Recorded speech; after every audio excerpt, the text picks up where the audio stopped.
मुल्क की तारीख में पहली बार 100 इंडेक्स की ट्रेडिंग का अख्ताम रिकॉर्ड सतह से हुआ। 100 इंडेक्स दौरान ट्रेडिंग 1360 पॉइंट्स इसका में इजाफा हुआ है। इसी से मुतालिक मजीद मालूमात हासिल करेंगे। हमजा गिलानी ने कराची से हमें ज्वाइन किया। हमजा, ये जो बिजली की कीमतों में कमी हुई है, क्या इसका इम्पैक्ट जो है रिफ्लेक्ट हो रहा है मार्केट पे?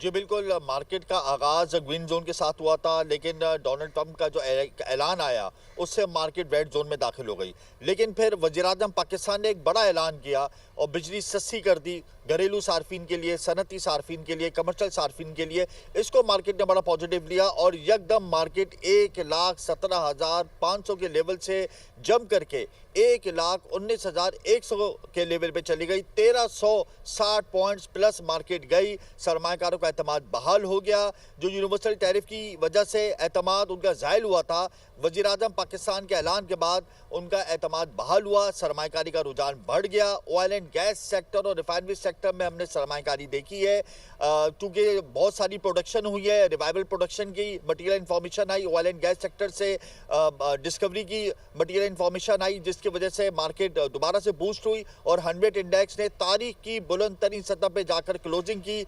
1,18,900 के लेवल पर 100 इंडेक्स तारीख में पहली दफ़ा क्लोज हुआ है। इससे कबल हमने ये इंसा कभी नहीं देखा और यही गुमान किया जा रहा है कि कल जो ट्रेडिंग सेशन का आगाज़ होगा वो एक नए रिकॉर्ड बनाएगा। जो वॉल्यूम है वो 44 मिलियन से ज़्यादा के रहे।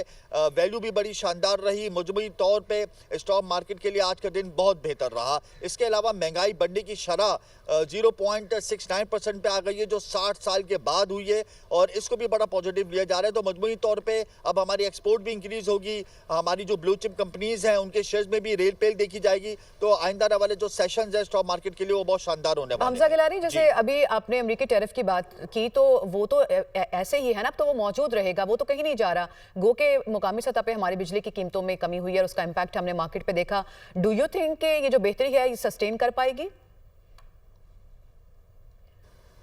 बिल्कुल, और हमारी ना सिर्फ प्रोडक्शन बढ़ेगी बल्कि हमारी जो कॉस्ट ऑफ प्रोडक्शन है वो भी बेहतर हो जाएगी। और ये बात मैं वाजे कर दूं कि जो यूनिवर्सल टैरिफ पाकिस्तान पे लगा है, इसके मुकाबले में इंडिया, बांग्लादेश और वियतनाम में ज़्यादा लगा है। तो पाकिस्तान को एक तरीके से ये एज हासिल है कि उसके ऊपर टैरिफ भी कम लगा है, प्लस ये कि हमारी यहाँ बिजली सस्ती हो गई है, तो कॉस्ट ऑफ प्रोडक्शन हमारी आने वाले दिनों में मजीद बेहतर होगी। और फिर जिस तरीके से हमारा इन्फ्लेशन का जो नंबर है वो डिक्रीज़ हो रहा है, तो आने वाले दिनों में इंटरेस्ट रेट लेवल जो है वो भी डिक्रीज़ होगा। तो ये तमाम पॉइंट जो है वो हमारी एक्सपोर्ट को बूस्ट करेंगे और हमारी जो एक्सपोर्ट है यूएस की, उससे हमें ज़्यादा फर्क नहीं पड़ेगा हमारी एक्सपोर्ट पे, क्योंकि हम दीगर ममालिक गल्फ कंट्रीज़ को भी एक्सपोर्ट करते हैं, हम चाइना को भी एक्सपोर्ट करते हैं, सेंट्रल एशिया और यूरोप को भी एक्सपोर्ट करते हैं। जो अमेरिका को हमारी एक्सपोर्ट होती है उसका हजम भी कम है, लेकिन हम सस्टेन कर पाएंगे बआसानी। सही। तो हमजा गिलानी, आप ये कह रहे हैं कि जो सरमायाकार हैं वो अमेरिकी टैरिफ से बिल्कुल परेशान नहीं है, बल्कि मार्केट में आने वाले दिनों में भी बेहतरी होगी। बहुत शुक्रिया, आपने जो आज की सूरत हाल थी मार्केट में कारोबार की उससे मुतालिक भी हमें आगाह किया।